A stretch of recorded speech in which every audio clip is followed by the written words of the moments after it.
उसके बाद अब हम बात करते हैं कोरी डिजीज की। तो देखिए कोरी डिजीज में क्या होता है कि यहाँ पे डी ब्रांचिंग एंजाइम डिफिशिएंट हो जाता है, ठीक है। तो डी ब्रांचिंग एंजाइम हम दिखाएं आपको, ये देखिए डी ब्रांचिंग एंजाइम यहाँ पे होता है जो इसको डी ब्रांच करते हैं। तो देखिए डी ब्रांचिंग एंजाइम दो होते हैं, एक को हम बोलते हैं 4 अल्फा डी ग्लूकोनोट्रांसफरेज और दूसरे को हम बोलते हैं 16 ग्लूकोसाइडेज, ठीक है। तो ये दोनों की डिफिशिएंसी हो जाएगी, इस वजह से ये डी ब्रांचिंग नहीं हो पाएगी, ठीक है। तो यहाँ पे हमको डी ब्रांचिंग में परेशानी देखने को मिलेगी।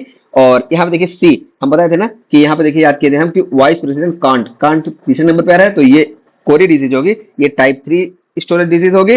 और टाइप 3 यहाँ पे हम दिखाए कि एबीसीडी, देखिए सीडी से याद रखें कि कोरी डिजीज में हमको डी ब्रांचिंग एंजाइम में डिफिशिएंसी देखने को मिलती है, ठीक है। तो डी ब्रांचिंग एंजाइम ये हो गया कोरी सीडी, तो ये होगा। और यहाँ पे देखिए हमको फाइंडिंग क्या देखने को मिलेगी, सिमिलर टू वॉन गर की डिजीज। तो वॉन गर की डिजीज की ही तरह देखने को मिलेगी बट माइल्डर सिम्टम, लेकिन इसका सिम्टम माइल्ड होगा। माइल्ड क्यों होगा, क्योंकि ये सारे ग्लाइकोजन जो है, ये देखिए ये सारे ग्लाइकोजन कहाँ गया, ये वाले ग्लाइकोजन, ये वाले ग्लाइकोजन आप देखिए ऊपर वाले, ये सारे यूटिलाइज होंगे, सिर्फ डी ब्रांचिंग में हमको परेशानी देखने को मिलेगी, ठीक है। तो यहाँ पे देखिए हमको ग्लाइकोजन यहाँ पे इसका यूटिलाइजेशन देखने को मिलेगा। तो इसी वजह से है सिमिलर टू वॉन गर की disease but milder symptom and normal blood lactate level. तो ब्लड लैक्टेट लेवल नॉर्मल होगा। और देखिए इसमें भी हमको कार्डियोमायोपैथी देखने को मिलेगी। और यहाँ पे देखिए हमको limit dextrin like structure accumulate in cytosol, और साइटोसोल में हमको लिमिट डेक्स्ट्रिन लाइक स्ट्रक्चर देखने को मिलेंगे। यही देखिए हम बताए थे ना कि ये हमारा होता है, इसी को हम लिमिट डेक्स्ट्रिन बोलते हैं, जब लास्ट में 4 कार्बन हमको देखने को मिलता है, ठीक है। तो limit dextrin like symptom structure हमको देखने को मिलेंगे साइटोसोल में।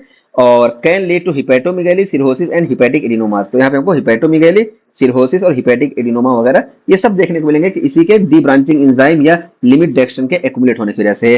तो ये बताया देखिए वॉन गर की डिजीज में हमको ये सारी फाइंडिंग देखने को मिलती है, लेकिन कार्डियोमेगाली नहीं देखने को मिलती है। और पंपेज डिजीज में देखिए हमको कार्डियोमायोपैथी वगैरह देखने को मिलती है। ये सबसे इंपॉर्टेंट है इस दोनों के बीच में डिफरेंशिएट करने के लिए। और कोरी डिजीज देखिए लगभग इन दोनों का मिलावट वाला फॉर्म समझ लीजिए। और कोरी डिजीज में क्योंकि ग्लाइकोजन तो ब्रेक डाउन होता है, कुछ होता है, लास्ट वाले बचते हैं, इस वजह से इसके सिम्टम देखने को मिलते हैं।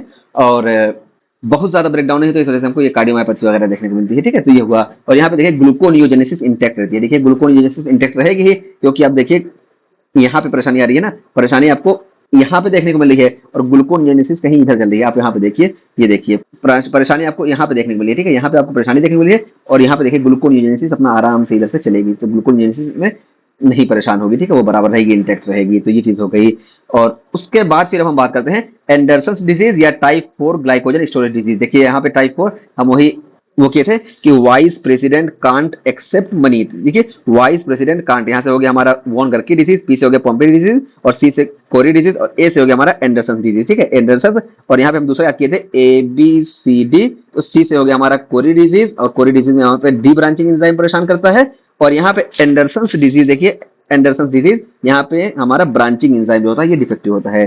तो एंडरसन डिजीज में हमारा ब्रांचिंग एंजाइम डिफिशिएंट होगा। और इसमें देखिए हमको प्रेजेंटेशन क्या देखने को मिलेगा, neuromuscular form can present at any as पे हमको न्यूरोमस्कुलर टाइप की परेशानी देखने को मिलेगी। अब देखिए इसका प्रेजेंटेशन क्या है कि most common present with hepatosplenomegaly. देखिए हमको यहाँ पे हिपेटोस्प्लीनोमेगाली देखने को मिलेगा। और failure to thrive in early infancy, early infancy में हमको फेलियर टू थ्राइव देखने को मिलेगा।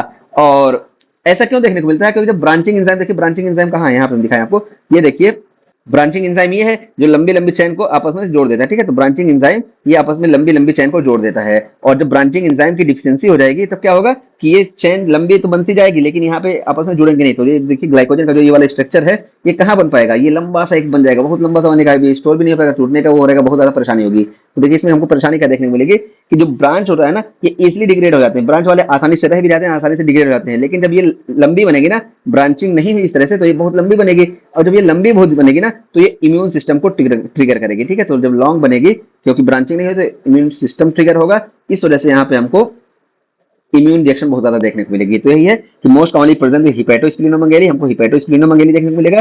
Failure to thrive in early infancy, early infancy में हमको फेलियर टू थ्राइव देखने को मिलेगा। और दूसरी फाइंडिंग की हम बात करें तो यहाँ पे देखिए हमको इन्फेंटाइल सिरोसिस देखने को मिलेगा, muscle weakness, hypotonia, cardiomyopathy in early childhood. तो कार्डियोमायोपैथी अर्ली चाइल्डहुड में हमको देखने को मिलेगा, ठीक है। तो ये चीज हो गई। और यहाँ पे ब्रांचिंग एंजाइम की डिफिशिएंसी होती है और hypoglycaemia occurs late in the disease, और लेट डिजीज में हमको हाइपोग्लाइसीमिया देखने को मिल सकती है। क्यों, क्योंकि यहाँ पे जब ग्लाइकोजन ज्यादा अच्छे से नहीं बनेगा, लंबी से बनेगा, तो वो जल्दी से ब्रेक डाउन भी हो जाएगा जो भी है, और ग्लाइकोजन अच्छे से नहीं होगा तो हमको हाइपोग्लाइसीमिया भी देखने को मिलेगा, ठीक है। तो ये हमारा हो गया एंडरसन्स डिजीज। और एंडरसन्स डिजीज के बाद हम बात करते हैं मैक आल्डे डिजीज की। तो देखिए मैक आल्डे डिजीज हम वही फिर से रिवाइज करा दे रहे हैं आपका कि vice president can't accept money. तो देखिए हमारा von Gierke disease, Pompe disease, और सी से हो गया कोरी डिजीज, ए से एंडरसन डिजीज, और एम से मैक आल्डे डिजीज। ठीक है, तो मैक आल्डे डिजीज, और मैक आल्डे में देखिए यहाँ एम से याद रखें कि यहाँ पे हमको मसल्स में परेशानी देखने को मिलती है। तो मैक आल्डे का बिल्कुल प्रेजेंटेशन अलग होता है, अभी हम इसको बता देते हैं और लास्ट में सबको हम एक बार फिर से बताएंगे। ठीक है, तो मैक आल्डे डिजीज में क्या होता है, देखिए increase glycogen in muscles, muscles में ग्लाइकोजन ज्यादा हो जाता है। खाली मसल्स में ग्लाइकोजन ज्यादा होगा, क्यों? क्योंकि ये जो ग्लाइकोजन फास्फोराइलेज एंजाइम होता है ना, यहाँ पे देखिए ये ग्लाइकोजन फास्फोराइलेज एंजाइम जो इस ग्लाइकोजन से एक एक ग्लूकोज को अलग करता है, ये ग्लाइकोजन फास्फोराइलेज की डिफिशियंसी हो जाती है सिर्फ मसल्स में। ठीक है, सिर्फ मसल्स में डिफिशियंसी आती है, इस वजह से मसल्स में ये इसका ग्लाइकोजन का ब्रेकडाउन नहीं कर पाएगा। इसी वजह से हमको सिर्फ मसल्स वाले सिम्टम मैक आल्डे डिजीज में देखने को मिलेंगे। इसी वजह से हम याद रखेंगे कि मैक आल्डे में हमको मसल्स में परेशानी देखने को मिलेगी। तो यहाँ पे क्या है कि देखिए स्केलेटल मसल ग्लाइकोजन फास्फोराइलेज, तो स्केलेटल मसल्स की ग्लाइकोजन फास्फोराइलेज जो होंगे ये डिफिशियंट हो जाएंगे, यानी मायोफास्फोराइलेज डिफिशियंट हो जाएंगे। ठीक है, और फिर यहाँ पे क्या है, characterise with flat venous lactate curve with normal rise in ammonia levels during exercise. तो ये देखिए इसको भी हम बताते हैं, पहले हम यहाँ पे इसको बता देते हैं। तो इसमें क्या होगा कि ग्लाइकोजन का मसल्स में ब्रेकडाउन नहीं होगा, मसल्स में ग्लाइकोजन का ब्रेकडाउन नहीं होगा। अब क्या होगा कि increase glycogen in muscles, muscles में ग्लाइकोजन तो बहुत ज्यादा होगा but muscle can not break it down, तो मसल्स जो होंगे इस ग्लाइकोजन का ब्रेकडाउन नहीं कर पाएंगे। इस वजह से हमको क्या फीचर देखने को मिलेगा, तो देखिए painful muscle cramps, painful muscle cramp हमको देखने को मिलेंगे, सारे सिम्टम हमको मसल्स वाले देखने को मिलेंगे। ठीक है, तो पेनफुल मसल क्रैम्प्स देखने को मिलेंगे, इसी वजह से हमको मायोग्लोबिनुरिया देखने को मिलेगा, क्योंकि मसल्स का जो ब्रेकडाउन होगा इसी वजह से हमको रेड यूरिन देखने को मिलेगा। और ये कब देखने को मिलेगा, तो विद स्टर्नियस एक्सरसाइज। ठीक है, तो मसल्स में क्रैम्प और मायोग्लोबिनुरिया जब हम बहुत ज्यादा एक्सरसाइज करेंगे तब देखने को मिलेगा, क्योंकि नॉर्मल कंडीशन में ग्लाइकोलिसिस चलेगी और जितनी ग्लूकोज की जरूरत थी वो तो पूरी होगी, लेकिन जब हम बहुत ज्यादा एक्सरसाइज करेंगे तब हमको मसल्स में पेनफुल क्रैम्प और मायोग्लोबिनुरिया देखने को मिलेगी और इलेक्ट्रोलाइट एबनॉर्मेलिटीज भी देखने को मिलेंगी। ठीक है, ये सारी चीजें हमको देखने को मिलेंगी क्योंकि ग्लाइकोजन का ब्रेकडाउन नहीं हो पा रहा मसल्स में। और यहाँ पे देखिए second wind phenomenon noted during exercise due to increase muscular blood flow.